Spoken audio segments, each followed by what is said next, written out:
Now, this is fatal because I haven't actually tested this mic. Can everybody hear me okay? Yes. Yes. As much as you want to anyway. Yes. Right, well, I've been honoured to be given the opportunity to say a few words about Cheryl this evening. And the trouble really is where to start, because you're concentrating.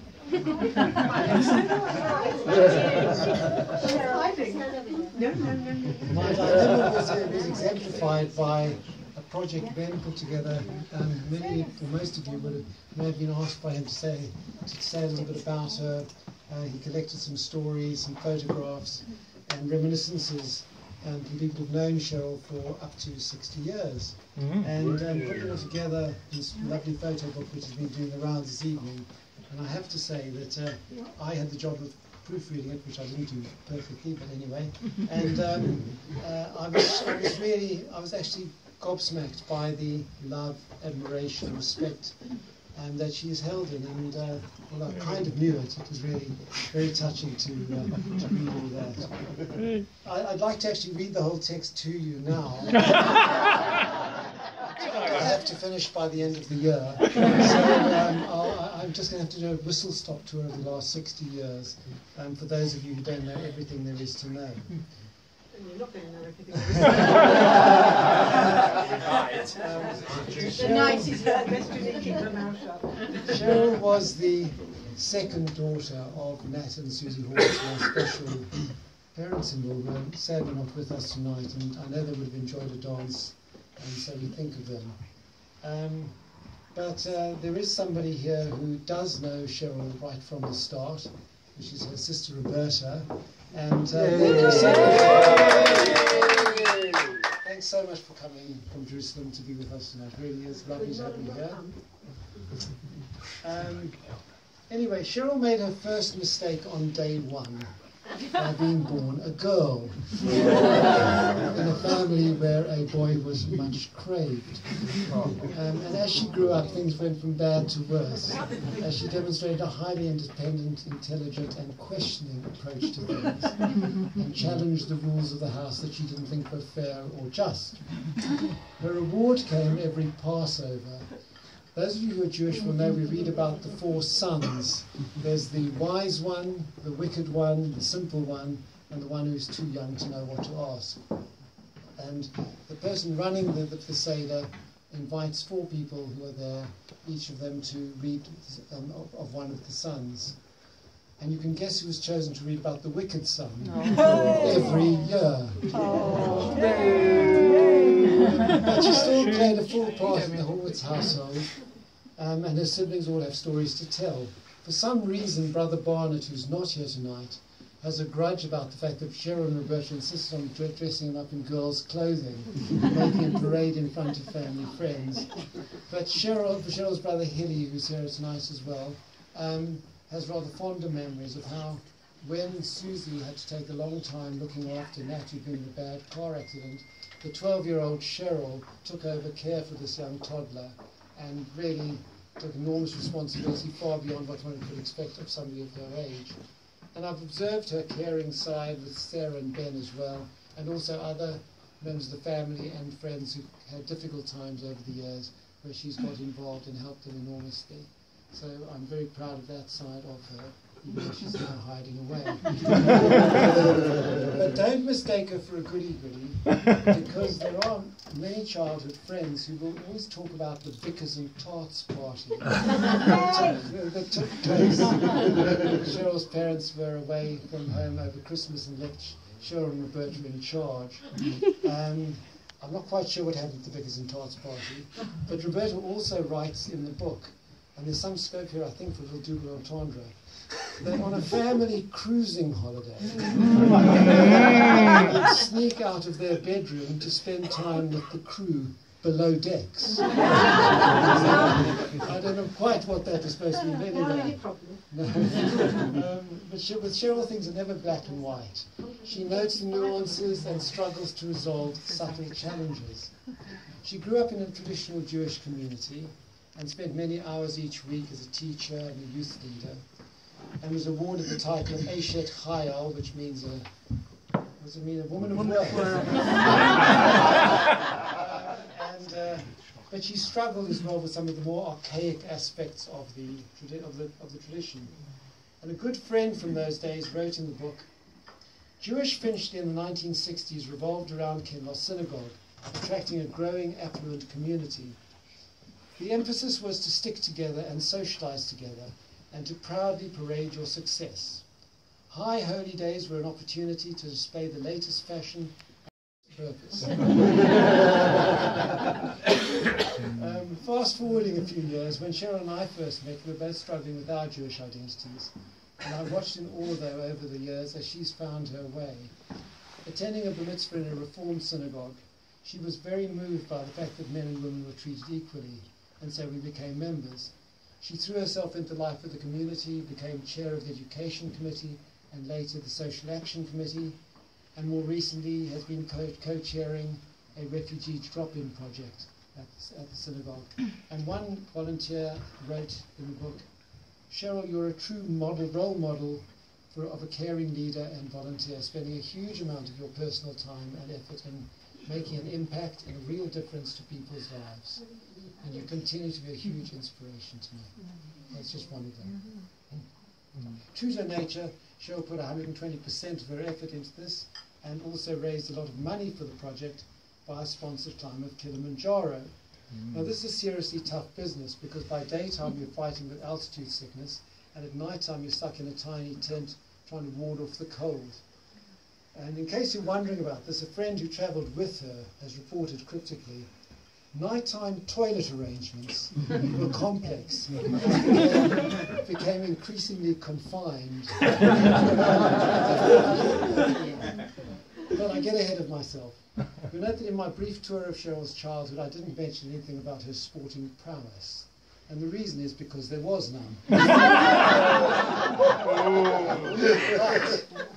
After leaving school and sometime at kibbutz and this degree at Sussex, where she ran the Social Action Committee, she went into teaching, and as a teacher she discovered she was really rather unfit and decided that she would take up tennis. Yay! And it's played a huge role in her life. She and I have spent many happy hours on court together. And she's also, with both of us for many years, have been members of the Bronsbury Tennis Club.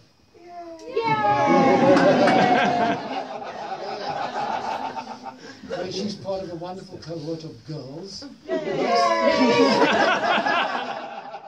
where they are, everybody?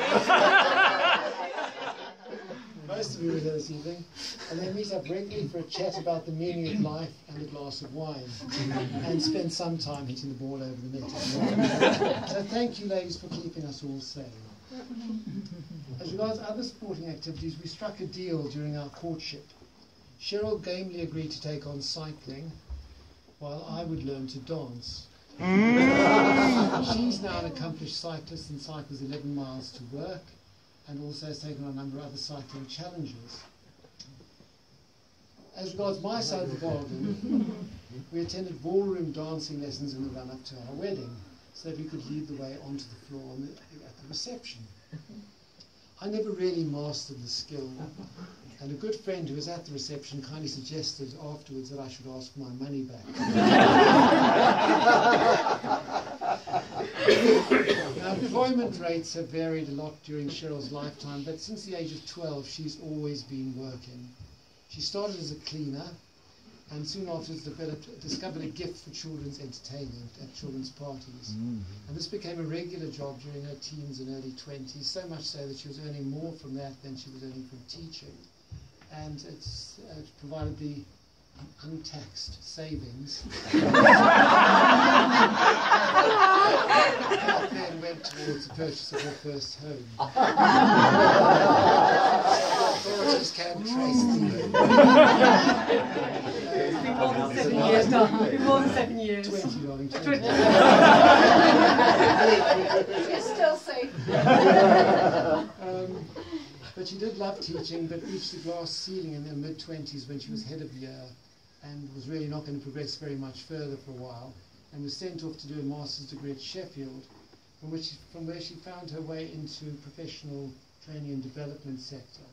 And she was in that sector when I met her in 1990, working for a company in the Saatchi group, Her boss is a very dynamic lady, and she's made a little contribution to the book, where she says something like, I think it would have been in the 90s when we worked together.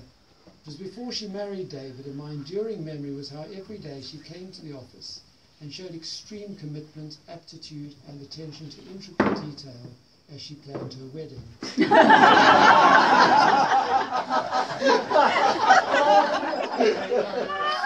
Fortunately, she managed to fit in some excellent employee strategy work in between.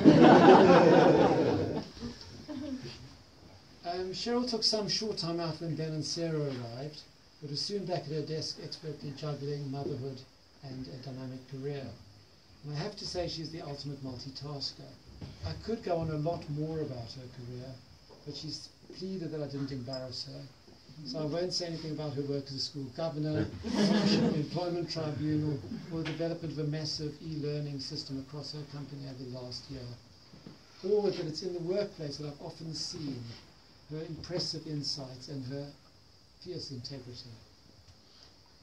So just before I finish, I just want to say a few words about Cheryl as a friend, a mother, and a partner. The quality of her friendship is repeated time and again in the book, and the tributes in the tributes collected by Ben, and also the contributions of many of the people have made to this evening's party as well. Cheryl was uncertain whether to have a party tonight. The 31st of December is an awkward evening for a party. Many people are away, and other people have other commitments. But she eventually agreed to go ahead, and I think it really is a tribute to the quality of her friendship that so many people came back in time to be at the party or didn't go away, and others have made a journey from quite far, even some from up north. And thank you very much for making the journey. Sadly, one couple from up north had to go back because of bereavement, but otherwise it's a full house, so thank you very much for that. As to Cheryl as a parent, I don't think I'm going to say anymore because we've seen a fantastic party made here this evening entirely by Ben and Sarah, with a little help from my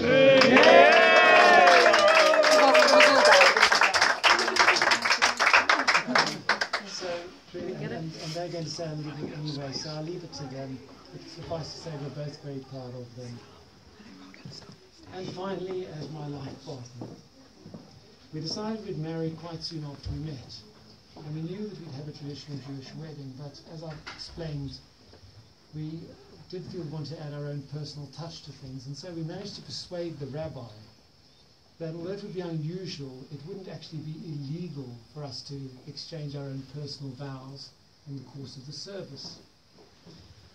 I had I said my vows, which were fairly sort of commonplace, and Cheryl said her vows, but I remember as if it was yesterday, her saying, I promise to support you, care for you, and help you to become all that you can. Now the promise of care and support, kind of everybody would make that, and she has been fantastic in looking after me, and I've had a few life challenges and health challenges over the last few years, and I'm hugely grateful for that. But it was the promise to help you become all that you can. It was both beautiful and uniquely you. And you've kept your word as well. When I was trying to find a personally meaningful way of exploiting my tax expertise, it was you who encouraged me to set up the charity tax aid, and you even came up with a name. And more recently, perhaps against your own personal preferences, you gave me the backing I needed in deciding to buy an apartment in the north,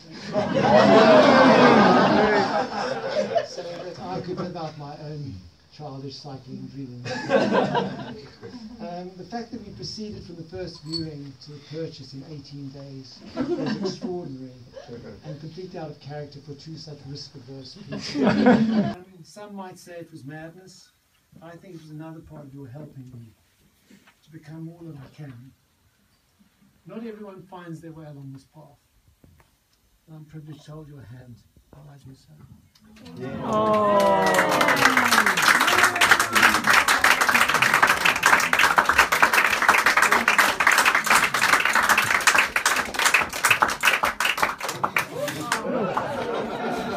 That's all from me, folks. But I think that Hello.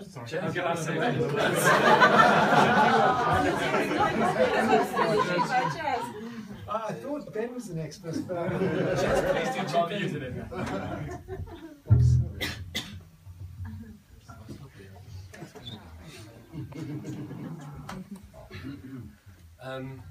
Hello everyone, and iPhones as well. Hello to you too. It's a pleasure, as I'm sure those. Sarah, are you anywhere? She's just She's run away again. Here we go. Where is she? indisposed, I think, is the word. Fair enough. Okay. How do you know? Sarah. Could you do like a It doesn't short work tap on dance that or speech. something while we're waiting? Sarah, Oh, you're she in thought, right. I thought it was bad. Shall we try not to say that for you? Oh, sorry. Here she comes. She's just. Okay,